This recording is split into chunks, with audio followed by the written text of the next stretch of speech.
extra week to work and look at stuff on the bye week, what is it? Like, what's the starting point for you in terms of what you want to see from the offense as a whole this week and over the last 4 weeks? Yeah. Well, first off, during the bye week, it's a good time to go back and study yourselves, what you've done well, what you haven't done well, and what are the reasons for that. Study personnel, but that was a big part of it. In addition to getting a little jump start on Purdue. So, the biggest thing that we got out of that is the things that we're not doing well. How are we going to fix those? How are we going to practice those? And then how do we capitalize on the things we're going to do well, or have already done well? And it kind of helps your mindset going into when you put together the game plan for the next opponent.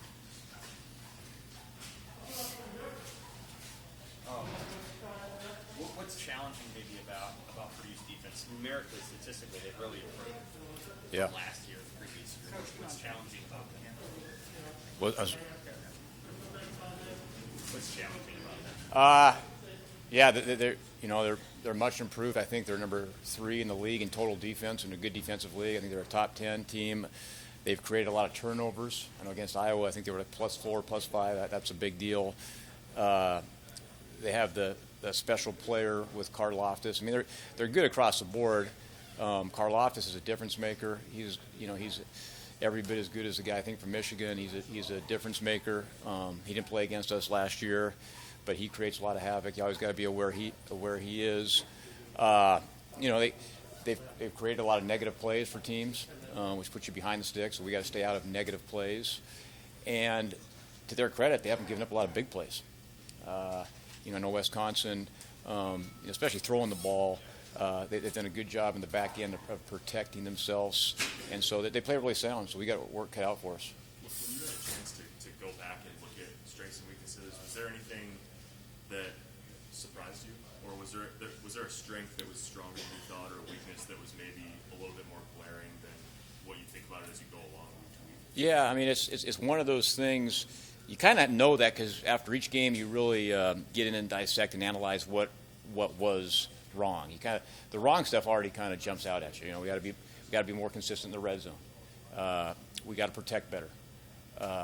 We got to run the ball more consistently on first down. That stuff you kind of already know. You get the specifics is like certain plays, like hey,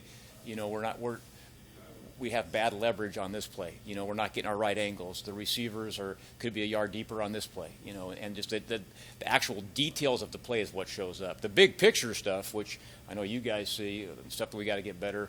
We pretty much already know that. It's kind of the details, but the details are what makes those plays work. And so that's the finer point is, hey, how can we get better on our details at each position to make those plays work better? Just focus on deep as the coordinator. You're obviously the receivers position coach. Sure. Focus on those details. Do you look globally at everything too in the last week? And when you say we got to protect better, your team has to protect better. What does that look like detail wise? Like what do you guys have to do better to protect better? Yeah, I'll start with the protect better question because that's not just the O-line. That's developing pass concepts where the quarterback knows where he's going, where the ball can come out sooner. That's the running back knowing who he's supposed to block when they bring a blitz. So and it's also the receivers getting open. That's part of it too. So that's really a whole offensive thing too, as far as protection better. And then when I look at it, it's what does Adrian do well? What have our running backs done well? What is stuff that we haven't done well, and why? Is it worth fixing it, or move on more to stuff that we've been doing well? So all those things come up when you look at the big picture from my standpoint.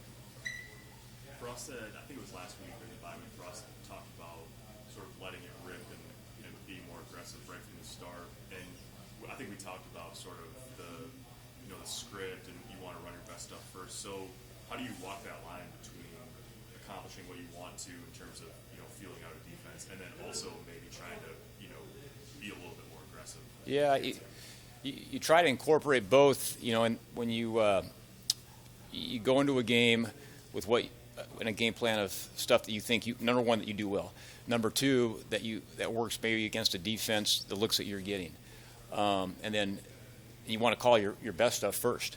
But then situations can kind of jump around too if you get into a long yardage situation. Sometimes, and they're playing pass. It's not easy to be aggressive when it's 3rd and 20. So little things like that. So you got to be able to adjust.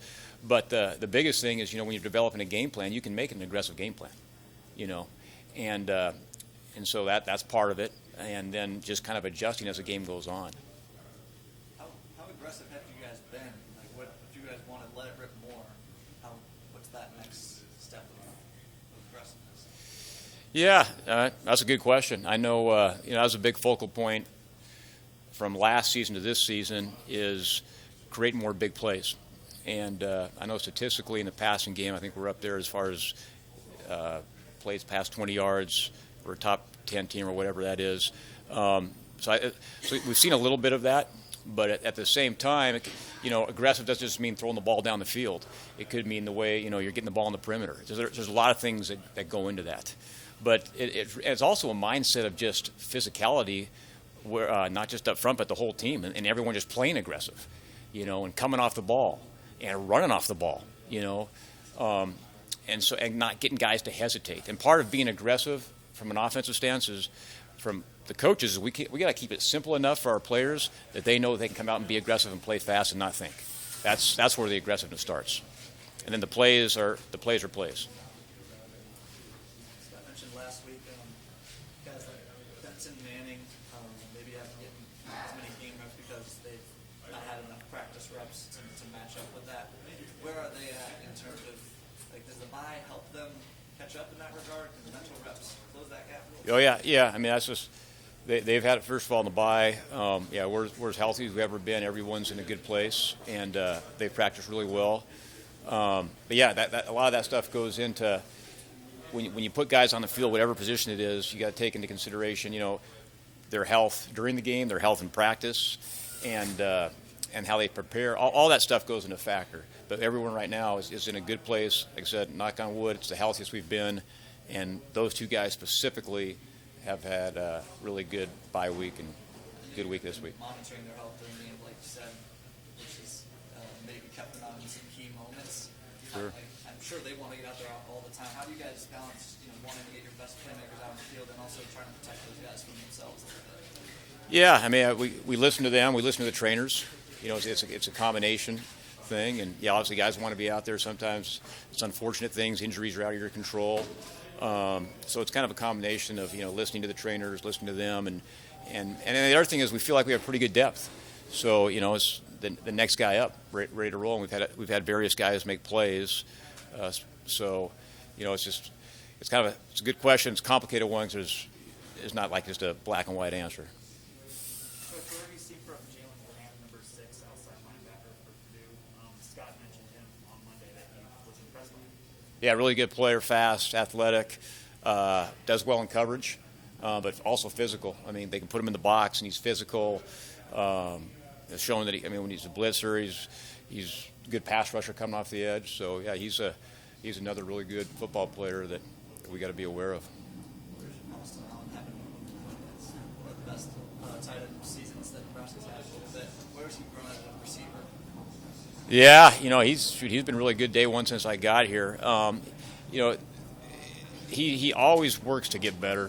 He kind of drives the emotion at practice. He's a leader along with Adrian, and so that's the biggest thing is just he's always trying to work on his craft. He's always he's not satisfied with his past performance, so he comes out each practice trying to get better, and so that's made him. And I know the fans, and statistically, he's really good as a receiver, but he's also a really good blocker. We ask a lot of him, and so he really tries to work on all areas of his game. And the fact that he's a perfectionist, that he always thinks he can be better, he's not satisfied, that's, to me, why he keeps getting better.